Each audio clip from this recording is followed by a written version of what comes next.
don't let him know. I'm going to play a little trick on my old buddy, author Ted Barris. He thinks I'm interviewing him about his books, which I eventually will. But I'm going to start by interviewing him about other people's books. I'm going to start with James A. Michener's Tales of the South Pacific, which became the great Broadway play. Ted, welcome. Nice to see you, Alan. Now, I have a quote from your fellow author for you. Speaking of the people who fought in the Pacific, they, like their victories, will be remembered as long as our generation lives. After that, like the men of the Confederacy, they will become strangers. Longer and longer shadows will obscure them until their Guadalcanal sounds distant on the ear like Shiloh and Valley Forge. I'm just wondering if that happens to be where we are with Vimy. Vimy Ridge, the famous battle that you've written a book about, is it too long ago to have the kind of meaning it did for our generation? You're right, I think, to suggest that the shadows are long and the memory is fading. But in Canada, we don't have a great deal of military bravado and a lot of mythology to glom onto, to hang on to recognize, to observe, and in certain cases to celebrate. So the moments are fewer. We're a smaller population. We're a younger country. So many of the stories that have become iconic to us, yes, as you rightly point out, the shadows are quite long because it's a long, those who survived the battle have long since gone. But in Canada, the April date, April 9th through 12th every year, has a fascination for new generations because we as Canadians have grabbed this moment to recognize that it has significance, not just in terms of its military success, because the Canadians took the ridge in those 4 days, but because it has a deep resonance for who we are as a people, our growth as a nation, and our stature in the world. We don't have that many of those moments. And so the ones that are there, few and far between, are significant and worth holding on to and preserving the shadows. And that importance was recognized almost instantly at the time, wasn't it? It was. Oddly, when the Canadians took Vimy Ridge by the end of the 4th day, the 12th of April, 1917, the French just were absolutely overwhelmed. They called it Canada's Easter gift to the French. Of course, the British, who are our superiors on the battlefield, claimed that it was a British victory, which was typical. And indeed, British command did supersede Canadian command, but we'll get into some of the details of how that worked. And then, of course, the Americans, who had just days before joined the Allies to come into the war in 1918, and not until a year from the Vimy attack and success, they celebrated the Canadians as tremendous victors and models of military excellence. So the world recognized at the moment this incredible achievement because this was the first major victory for the Allies in the war that all of the Allies could celebrate, a significant setback for the Germans and a sense that the tide was turning. Now, you would still maintain, I just want to press on you, like if you and I were still doing radio, I would challenge your assertion and I would say, well, what about the Boer War? What about the War of 1812? What about the Fenian raids? Weren't there other events in Canadian military history that rival this, or does it rightly stand front and center in those events? Really good question, because those were significant moments in our history too. The Fenian raids, how we deflected the potential for bringing down what was a very new confederation, and of course the extraordinary several years of the war of 1812 to 14, and the victory that we believe was ours. But I think part of the mythology of Vimy is that we've got this monument that was built between the end of the Great War, the designs first coming to fruition in the early 20s, and then its ultimate opening in 1936 on the eve of the Second World War. This monument tends to be a vortex. Even from the moment it was opened in 1936, remember, that's right in the middle of the Great Depression. Canadians left Canada by the thousands and CP rail and CP ship lines made it easier for the thousands who traveled from Canada to Vimy to acknowledge the memorial in that moment in July of 1936. And from that moment on, and partly because the French gave that land to Canada, you can walk on Vimy Ridge and you're back in Canada. It's sovereign Canadian territory. So partly because of the monument and the swirl around it of stories, of memories, of significant events that occurred there in the flow of the war, and because we look at it as a moment in which we became a nation, it has that strength to maintain above, head and shoulders above many of the other things, I think. Now, I'm looking at it as a historian in the 21st century, looking back a little over 100 years. Perhaps if I had been writing about the Boer War and the Fenian raids around the turn of the last century, I might say the same thing about those other occasions and events and battles, and be as waxing eloquent as I am trying to about Vimy. Well, Ted, here's Exhibit A, your book, Vimy Ridge, and it is a tremendous book. And I've got to tell you, I'm sure you knew Pierre Berton, and here's his book on Vimy Ridge. And you knew Pierre Berton in the same way I knew Pierre Berton, hanging around the CBC, but you had a bigger in than I did because your father was a panelist on Front Page Challenge and wrote for Front Page Challenge. And I knew and admired Pierre Berton, as I'm sure you did. But frankly, I think your book goes into more detail, both before and after the event, not just the tactics there. And you do a neat thing that I think Conrad Black also does. And I know he's a controversial character, but his books are great. And that is, he says this will have ramifications 30 years later. For example, Foch said the Treaty of Versailles was not a treaty, it was a 20-year armistice. And Black says he was off by 2 years. At any rate, let me play another rotten trick on you, because as I've alluded to, you're a broadcaster, journalist, taught journalism. Let's just say I had been in master control at the CBC at the time, which would have been on Jarvis Street, I think, the old girls' school. And you were off covering, oh, no, there was no CBC in World War I, but there was almost broadcasting. There was broadcasting going on in those days. XWA Montreal, the first regularly scheduled station. At any rate, I'm in master control on Ogilvy Avenue or wherever that was. And you are over there covering the war. You have, I will count you down. I would like 1.5 minutes, please, a report that we can play on the significance of Vimy upon the Canadian victory. And this is, let's say, an hour or two after. Ted, 3, 2, 1, go. It's quiet in Vimy on the evening of the 12th of April, this 1917 year, and a significant event has occurred on the ground where I'm standing. These heights, known as Vimy Ridge, have been taken by the Canadians in the 4 days prior to this moment. And its significance is in the sinews that connect these men who brought this victory. For the first time in the Great War, all 4 Canadian divisions have fought together. They have been previously sent off to serve other armies, the British, the French, the Colonials, whatever. This is the first time the Canadians have fought together to successfully take this ridge. It is a ridge that has been controversial because of its significance in height and the territory that the Germans took when they won it in 1916. It's right at the edge of a place called the Douai Plain. I can see it from where I'm standing.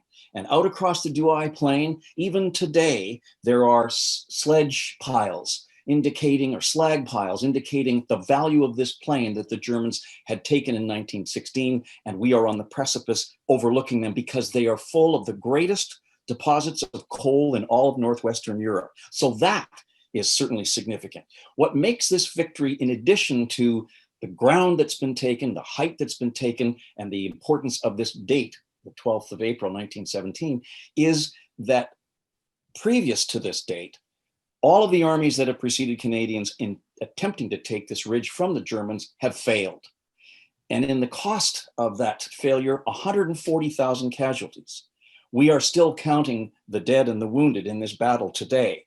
There are as many as 10,000 casualties, dear, horrible casualties to Canada, but they predicted as many as 80,000 of the 100,000 men who came up this ridge. So in effect, we have stood on the ground that was, previous to today, an absolutely vital, strategic, important view to the rest of the Western Front by the Germans has been lost and gained by the Canadians for the first time since the war began 3 years ago. And that was Ted Barris for XWA Montreal 19, what was the date? April the 12th, 1917. 1917. Well, there were other radio stations on at that time, very experimental, but you would have been great. Not quite as stilted as most of the announcers in those days, a little more conversational, but thank you. Ted, there were numerous firsts, as I recall, and I think I've already compared, and you won the comparison with Pierre Burton's book, but he, I think, makes a little more out of both the creeping, well, you described the creeping barrage better, but he makes a big deal out of indirect fire and also acoustical techniques that helped in the battle. Now, this was almost revolutionary at the time. Can you describe the physics, I guess, the acoustics, the science of what they were doing? In order to take the ridge, the Canadians had to prepare the battlefield for the strategy that they would use.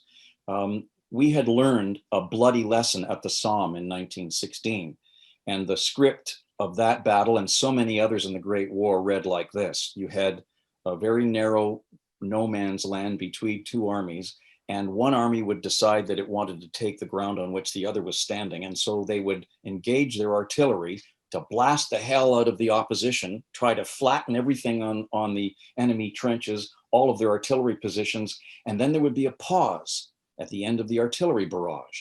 And then the armies would rise from the trenches and attempt to race across no man's land and take that ground that had been blasted by the artillery. And in so doing, the defenders simply pop up from hiding underground during the barrage, set up machine guns, and mow everybody down. And that had gone on to a bloody degree at the Somme. And when Arthur Currie, who was then leading the Canadian Army, he was the colonel of the 1st Canadian Infantry Division, he was to command the Canadians. They were going to do everything differently. They were still going to use a barrage, but in a different way. So the barrage would be used in two methods. First of all, you mentioned the creeping barrage. Once the battle began, instead of having the barrage, pause, attack, it was the Canadians' idea to do them simultaneously. In other words, if you could imagine walking forward and your friendly fire guns from behind, the British and the Canadian guns, are firing over your head, and the shells are landing and retreating in front of you as you walk forward, it would mean that the Canadians would arrive at the top of the ridge, the enemy's trenches, and there was a series of trenches going up the ridge. They would arrive at the very same moment that the shells cleared that trench, and then the Canadians could tackle the trenches, kill the defenders, and take the line. That was the creeping barrage. It was filled in. The gaps in between the artillery shells were to be filled in with another Canadian technique, the use of machine guns arching their fire to fill in the gaps. That was the creeping barrage. Now, the other plan they had was if they could get the opportunity to knock out as many of the German guns, which were beyond Vimy Ridge on the German side in that plane I mentioned earlier, the Douai plane. If we could get to those guns and eliminate their potential defensive fire before the battle began, so much the better. And this is where some of that science that the Canadians used came into play. They used two techniques. One of them was audio and the other one was visual. By this time, Billy Bishop and members of the Royal Flying Corps have now moved into the same area, and they've knocked down some of the German air surveillance balloons, which are giving the Germans even more view of the Allied trenches. The Air Force knocked them down, and then they inflated and launched air surveillance balloons on the Allied side so that we could see what the Germans were doing for the first time. And from those positions, if you can imagine that the balloons were stationed on either end of the ridge kind of goes from southeast to northwest. If you have one large air surveillance balloon at the end of that southeast end of the ridge and another one at the northwest, and they're both up at the same time, and they're watching flashes of German gunfire. And if you took graph paper, the same way you would triangulate on an object in the distance, that's exactly what they would do to figure out where the gun positions were. Now, it was a Colonel McNaughton who was in charge of this flash spotting, where they would plot where the guns were. Of course, the French and the British were a lot rather skeptical of its objectives and its ability to do anything. And they couldn't figure out, as the battle dates were coming closer, the Easter that was the planned date of the attack, why McNaughton had not started to blast the German positions. And he showed them what he was doing with the sound plotting to figure out where all the German guns were. And they thought he was nuts. They thought it was all fan doodle is what they called it, which is another way of saying BS. He said that this was going to work. The other thing they did is they did exactly the same principles in plotting visually, audially. They set up microphones. So you were right. We didn't have radio back in 1917, but we did have audio, and we were able to calculate the same way we did visually where the guns were audially when they fired, which meant that on the eve of the battle, instead of throwing shells blindly at the Germans, McNaughton would pick his moments, pick the positions, and for a week and a half, 2 weeks, he would knock out those German battery positions long before the battle began. And so that week of suffering that the Germans talk about, which was the barrage that began in late March and went right up to the very moment on April the 9th that the battle began, wiped out between 70 and 80% of the German guns on the other side of the ridge. Is that clear? Ted, you tell a brilliant story, both in audio fashion that would be great for radio, TV, but also in the book. But if I can add my 2 cents worth of emphasis, I gather that this walking carefully behind the creeping barrage to get up to the German emplacements was about the first time in the war that an army had ever captured the opposing forces' artillery. It was that effective as opposed to the back and forth of the sum you described. Have I got that right? You do, because this had to be precision at its best, at its utmost. You had to be sure that the men were not walking too quickly, else they would walk into their own shells landing in front of them, or too slowly, so that the element of surprise was lost. And so they rehearsed this. They called it going over the tapes. What they did was, and the Germans had no idea this was going on, miles and miles and miles behind the lines, they replicated the battlefield of the ridge in a sort of a rehearsal area. And they actually walked the soldiers through the creeping barrage walk. They called it the Vimy glide. And it had to be timed perfectly. And there's a wonderful moment in the book, which I found in the memoirs of a brigadier. And the brigadier has trained each of the 48 battalions to do this glide across the rehearsal tapes and to arrive at certain trenches at specific times so that the troops can leapfrog over those trenches and advance up the hill behind the barrage. And he's walking on his horse. They're not firing in the rehearsal. They're just walking with watches and essentially going by time to arrive at the trenches methodically in the same synchronized fashion. And the brigadier is standing next to a corporal who's down in this trench. And the brigadier's on his horse to kind of guide and instruct all this. And he turns to the corporal and he says, "Corporal, where are you?" He says, "I'm at the red line, sir," which is one of the trenches. And he said, "What are you supposed to do?" And the corporal said, "Hold on like hell." He had essentially learned the rhythm of the creeping barrage. What makes this even more extraordinary, and I don't think that Pierre or anybody else went into the effectiveness of this in their works associated with Vimy, is that the upper levels of the Canadian Army, from Curry on down through the brigadiers, down to the colonels, down to the captains, down to the sergeants, and right down to the corporals and the privates, all knew what the pattern was of the attack, so that everything was shared with everybody. There was real fear in the Great War that there were spies everywhere and that the spies could steal the information of the plans that were coming and feed it back to the other side. Well, they managed to keep this secret and the rehearsals completely private so that as they did this, none of it leaked. And so they shared the information. Everybody knew the timing, the technique, the strategy, the time of arrival, and essentially the date of victory. And it absolutely worked to clock.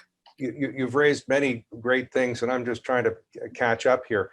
I wanted to try to make the distinction between drilling and rehearsing, because, as a writer, you can practice your keyboarding skills, As a broadcaster, you can practice elocution, but that isn't really rehearsing a script or proofreading a book. This was a huge difference between normal military drilling and training. This was a rehearsal. And have I got that distinction correct? I think you do, because you've put your finger on a very important difference between Canadian soldiers and those of the other Allied armies. The majority of the Allied armies in Europe, the British and the French and so on, and the Germans to a certain extent, were regular troops.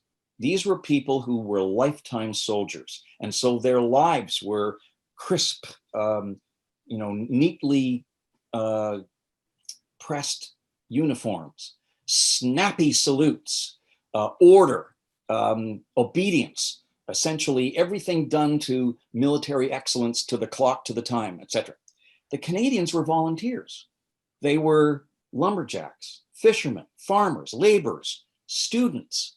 And essentially, the difference between the Canadians and the regular armies in Europe was the Canadians were task-oriented. And there's a big difference between obeying an army sergeant or a captain or a corporal and being able to figure out what it is you're to do, because it's a task before you, not an order before you. And so there's a wonderful moment. You've noted in some of our discussions, some of the interesting people who were at Vimy. Harold Innes is one of them. Harold Innes is a very famous man in his period in the early days of the 20th century. Great. The inspiration for Marshall McLuhan.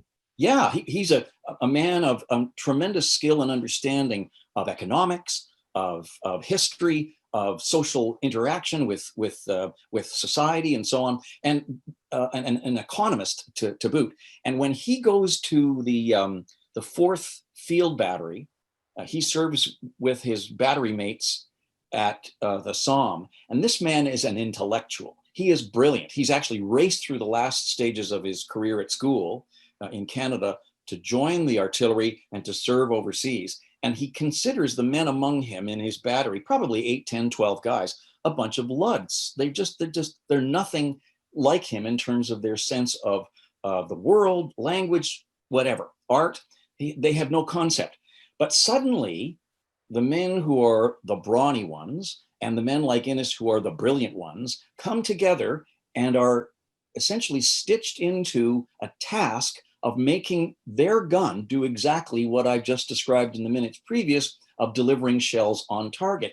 And suddenly everything switched. And as Innes describes in his diary, suddenly we weren't fighting for king and country. We were fighting for Canada and each other. We got to know each other as men and how to deal with the task at hand. And that was the big difference between the army here and the army there. Now, this praise for rough and tumble Canadians is coming from author Ted Barris, and we're talking about Vimy Ridge and the victory that Canadians had there. I wanted to emphasize this point once, because other authors do it as well, that the Canadians were rough and tumble lumberjacks and farm boys and didn't mind digging a trench or an underground railroad or gun emplacements and hauling heavy things around. Whereas some of the other regular forces on both sides, German and British, were, what would we say, a little less disposed to manual labor and a little more refined or something. That is your take as well, is that right? I think so. Remember, I did not interview anybody who was in the battle or who survived it. I'm going entirely on what records I could find in diaries and letters home, and the diaries were illegal. I also found a few treasure troves of recorded interviews. One of my wife's cousins was a historian at the University of Victoria, and in the 1960s, he sent out some of his graduate students, this is like, 50 years ago, to interview veterans of the Great War. And I found these tapes virtually sitting on a shelf at UVic, not touched in, 25, 30 years. And they're all reel-to-reel tapes. Remember those? And actually, I dubbed them down, transcribed them, and in them, probably I found 20, 30 different accounts from Vimy, all firsthand. Here's what I saw. Here's what I did. Here's what we accomplished. And that firsthand information as were the diaries, as were the letters, gave me a sense of the voice and the mentality and the brawn of these young men to do what they did. So I relied on the first person elements very strictly in terms of my delivery of the story. You mentioned Pierre Berton, for whom I have the greatest respect. He and I were not only fellow authors, we were also fellow members of the Writers' Union of Canada, and fought long and hard in the years that I knew Pierre to help build up the reputation of Canadian nonfiction writing and the authors who did it. And we fought together against the larger community of fiction writers to make sure that those of us who wrote history were equally recognized and equally involved in decision-making among authors. So we got to know each other that way. I also interviewed him probably a dozen or 15 times as a host. Like you, Alan, I spent many years traveling around the country as a freelancer, working in Toronto, working in Saskatoon, working in Edmonton. And in every one of those locations, I had my own radio shows. And whenever Pierre blew through with another book, I planted him down in front of me and we did another hour interview on the latest work. And I got to know him and the tremendous voice that he brought to his writing. The difference between his Vimy and mine is that his voice, quite rightly, is there as a raconteur, telling the Canadians who are reading his book almost as if it's Uncle Pierre sitting you down on his knee and saying, and now I'm going to tell you the story of Vimy Ridge. I wanted to step back, let the first person accounts that I'd found be the driver, the narrative, the thread of the story, and almost let them, those voices, take you to the ground and let you see and hear what happened. Well, and you did that, and I enjoyed the book, and I'm glad you did. We've gone through so much material. I am forgetting that the very famous World War I ace Billy Bishop makes a brief appearance in your book, and he did have a couple of interesting dog fights. With whom? Manfred von Richthofen, the Red Baron. But what makes, and he was not responsible for bringing the Red Baron down. There's some conjecture and confusion and historical argument over that. But what makes Billy Bishop integral to the Vimy story is that he was involved in knocking down some of those German air surveillance balloons to clear the air, literally, of the German sight lines to the Allied side before the battle, so that the Germans couldn't see what the Canadians were doing in developing this preparation for the battle. But even more interesting, he didn't know about what the creeping barrage was all about. And so he had a number of interesting decisions to make on the day of the battle, because he was in the air. He knew that there would be a barrage and he was staying above the trajectory of those shells, but he had to decide whether he would take on board his Newport aircraft, which could only take a certain amount of weight, a radio receiver to hear instructions from the ground from headquarters, or a radio transmitter to pass along to the ground on what he was seeing. And because if he had taken both, his plane wouldn't have been able to get off the ground. It would have been too heavy. He takes a transmitter so he can almost do a play-by-play of what he sees beneath him. He is in the air on the morning of the 9th, and he looks down, and through the barrage, he sees the Canadians, not running like mad, not chasing the Germans, but walking the Vimy glide steadily behind the shells. And he writes home to his aunt and his uncle, and I got a hold of those letters. He said, this was an extraordinary experience. He said, I looked down and there were the Canadians going up the ridge. And he said, he wrote, they looked positively bored. So he wasn't sure why they were doing it, but suddenly he realized that there was something significant about this technique, and he reported on it from a different venue or perspective. Now, I joked with you at the beginning that I was going to interview you about other people's books. So one other reference right there is The Power Broker by Robert Caro, who wrote monumental volumes about LBJ. And the only comparison between you and him is that you actually go to these places and walk in these fields and go to the research areas and archives and what have you. The only thing I can offer, and it doesn't come anywhere near the voluminous research you've done, is my son took me on a tour of Oxford University when he was a student there and pointed out the spire in the ornate buildings there that Baron von Richthofen climbed up, tied his handkerchief to, climbed back down perilously, went back to Germany to join his country for war, because he was a student at Oxford, apparently. That was quite an interesting experience, as was the deer quad, where T.E. Lawrence had hung a deer and cleaned it to insult his fellow students. Ted, back to Vimy. Thank you for enduring that. I want to learn a bigger lesson about management and life in general and what have you from Vimy. The first thing we've already dealt with is the egalitarian, the tough, hard-working Canadians whose hard work paid off. And, that is kind of underrated these days, with people talking about passion or about fit and, all kinds of other things other than hard work. So that's point number one. Point number two is that so-called command and control, which was borrowed from the military more than 100 years ago by industry, in effect often doesn't work, because if you shout charge from way behind the lines and soldiers are chest deep in mud, they can't very well follow your order. You gave the order and you can go back and have tea. So the egalitarian nature of the Vimy victory, with giving everyone maps, letting everyone know what the objective was, keeping everybody in the loop, I think that's a big lesson that even industry could learn today. I think so too, because we consider information as gold, as power.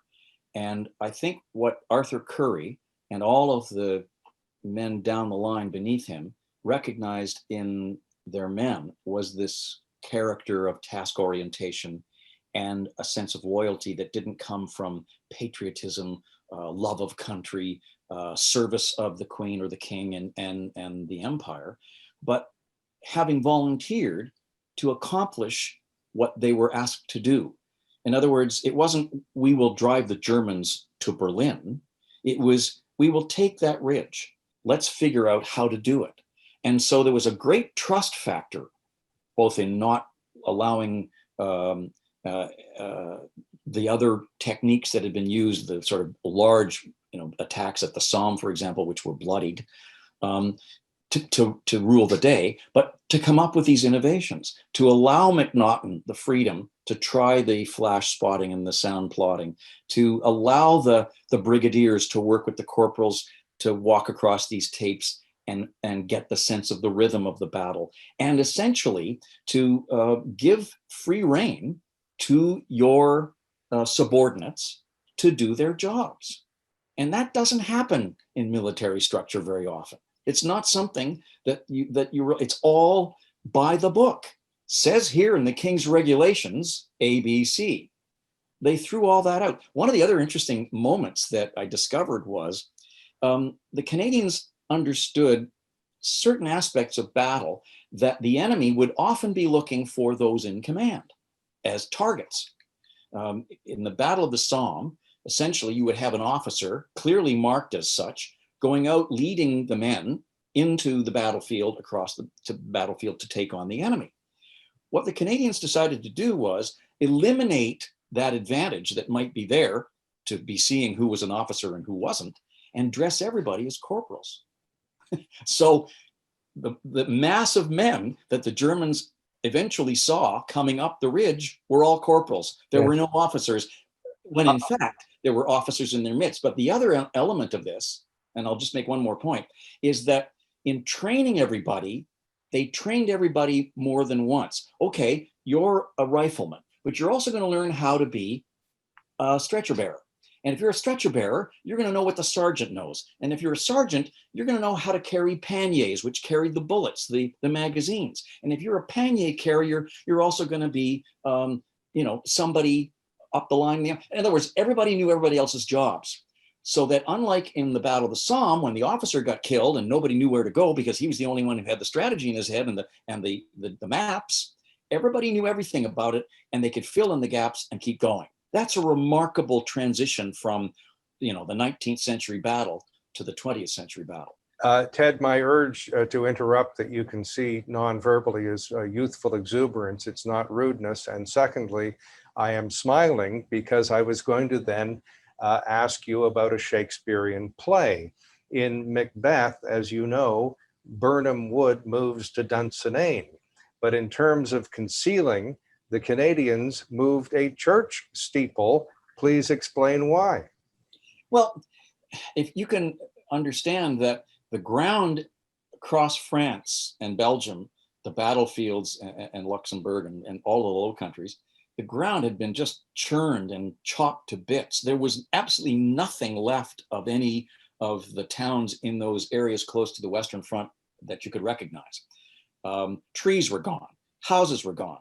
To a large extent, churches were gone, although not always. There was an attempt to preserve them and keep them solitary and unmolested. When the Canadians recognized that the Germans, who were shooting at them throughout this entire period with their barrages from the Douai Plain, the Germans, like the Canadians, were looking for targets. When they saw a church steeple, they recognized, that's habitation. That's probably a place where behind the lines, Canadians are collecting on leave or to get fed or get served if they have injuries or whatever. So rather than allow the Germans to have that sort of position point in the distance to focus on and fire at to kill Canadians or other Allied troops, in literally one day and night, they moved the steeple to another location to fool the Germans into thinking that it was still the same. There were still people there, but in fact, it was far away from any habitation. Ted, there are so many other things. And by the way, I just want to verify, just for full disclosure, I did produce 3 pages of notes and questions. And if you hold up yours, anybody viewing will realize that I'm not just making that up. I have not referenced them once. Interviewing you is like the old joke from comedians who've told the jokes so often, they just say number 17, number 22. So I feel like I could just say, would you please recount story number 39? And you would do it. But there are 3 areas in your tremendous book that we haven't touched on. One, very briefly, the famous people who make cameo appearances. You've mentioned Harold Innis. There were many others, including future Ontario Premier Leslie Frost. That's number one. Number 2 was the ironic and tragic moments of death. You know, the couple of buddies, and one says, "Oh, well, I'll go get a cigarette," and stands up, and he's dead. And then the other is the horrific and unsanitary conditions of those fields, whereby if someone had even a minor injury, they were in danger of dying through infection. So touch on those 3 things, if you don't mind, because I think they're really important. And I think that the way you bring both ordinary and people who are going to be famous later in life into Vimy Ridge, I think is brilliant. So you take it away with stories 39, 40, and 41, please, Ted. Well, I have to say, Alan, that I didn't expect to find these little nuggets. And indeed, they're not huge. The fact that Harold Innis is in the book is because I was allowed to see his diaries. And that revealed that incredible transition from a guy who thought his pals were louts to an understanding of the task at hand. Connie Smythe, who was famous for his connection to hockey in Canada, was an artilleryman, later associated mostly with the 48th Highlanders, which is why when the Maple Leafs open every season, every time the season opener is on Maple Leafs ice, so are the 48th Highlanders. So that was that connection.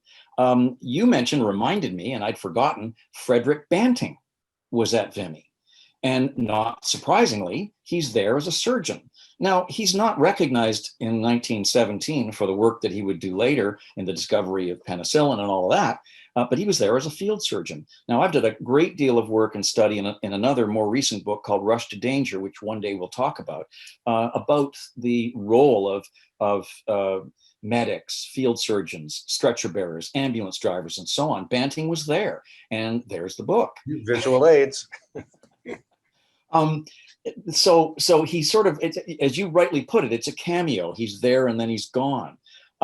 Leslie Frost, who was the longtime, many years Premier of Ontario, was there with his brother Cecil and a dear friend of mine named Ray Fleming.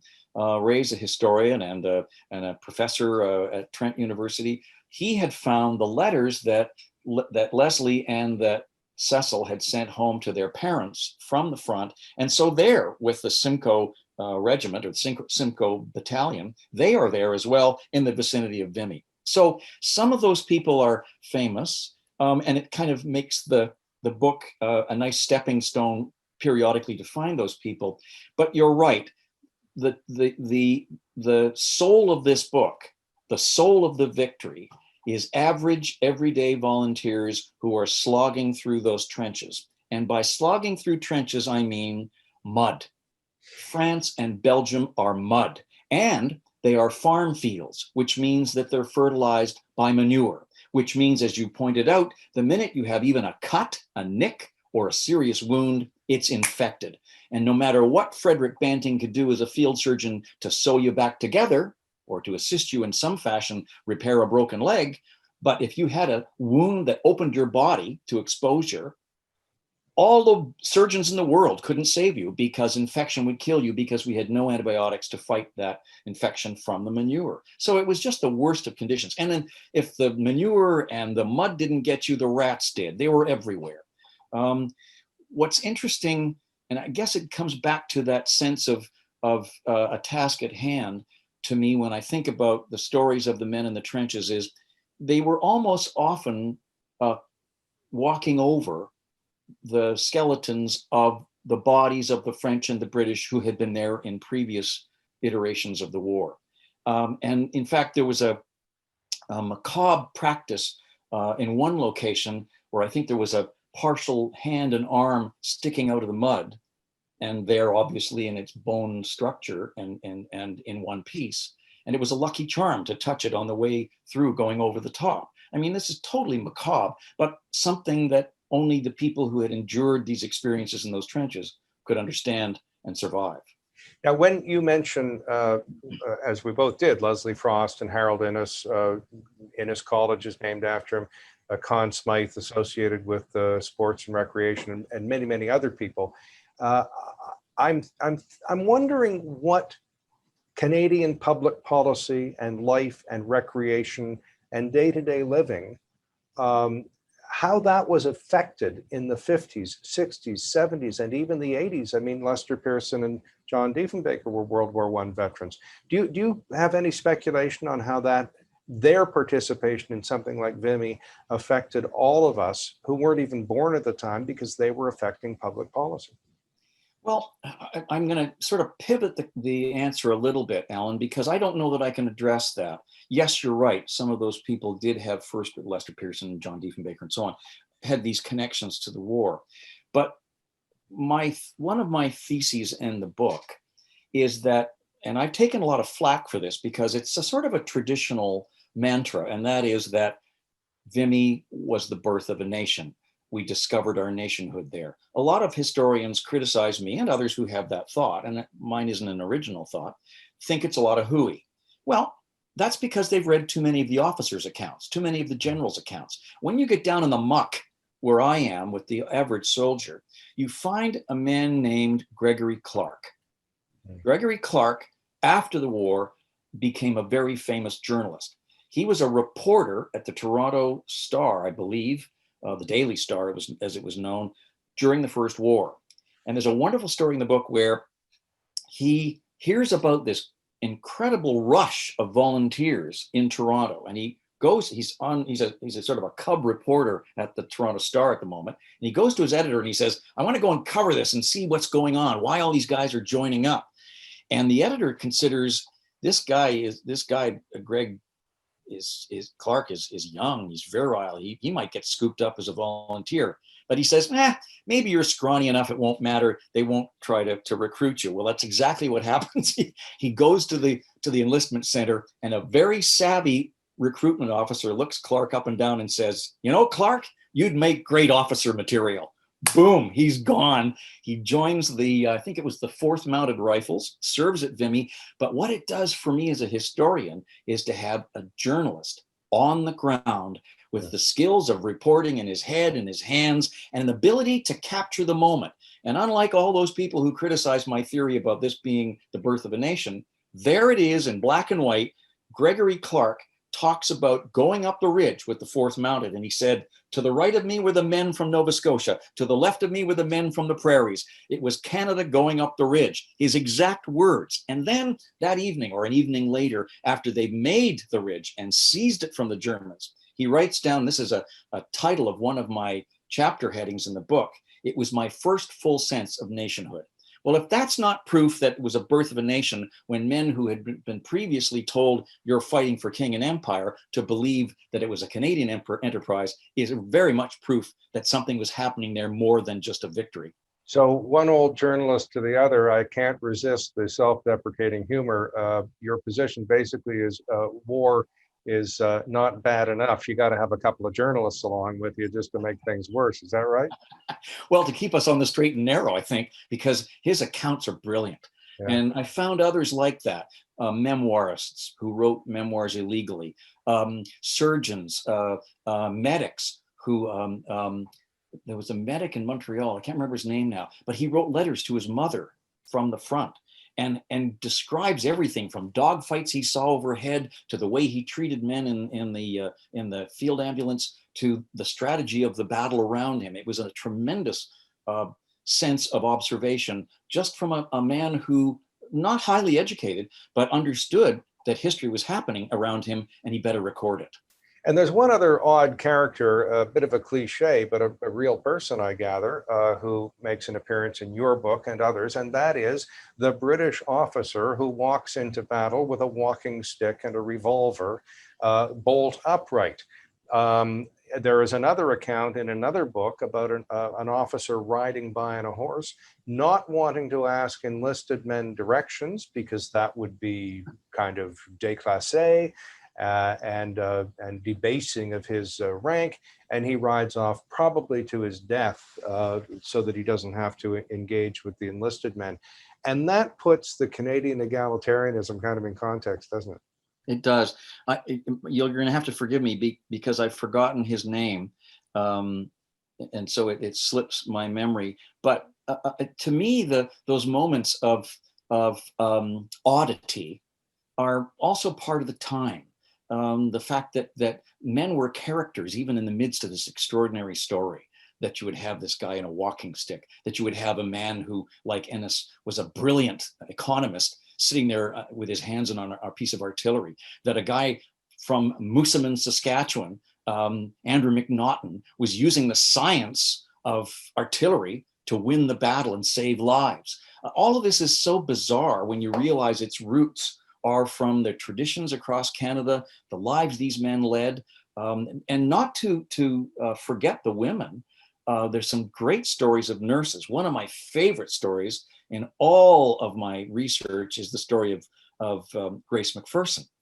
And she is an ambulance driver, 60 kilometers behind the lines on the coast of France, where there were 8, 10, 12 different hospitals. And she's driving in her ambulance, the men coming out of Vimy on the trains from behind Vimy back to the coast to go to those hospitals. And in her ambulance, she's loading them in by hand and taking them to the hospitals to deliver them to the surgeons and the nurses who will attend them.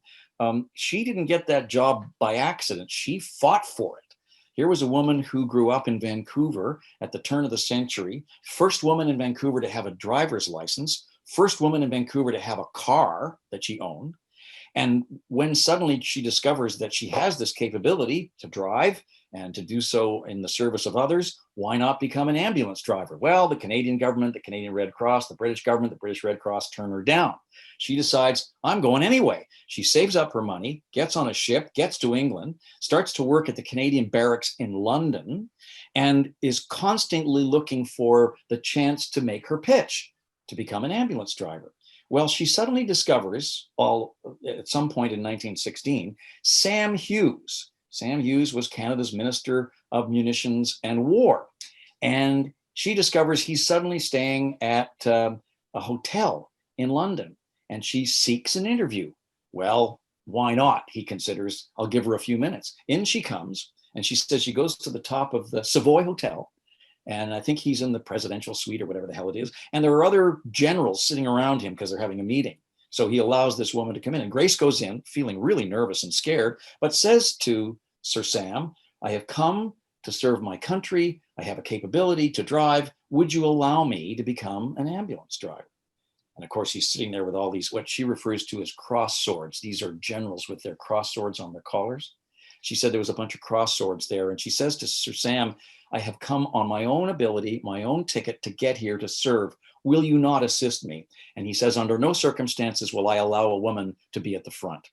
She leaves, somewhat disappointed and distressed, but she says as she's leaving, with your help, Sir Sam, or without it, I will serve.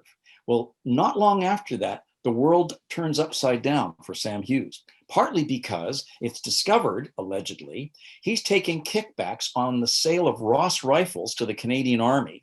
And Ross rifles turn out to be the worst rifles for anybody but snipers.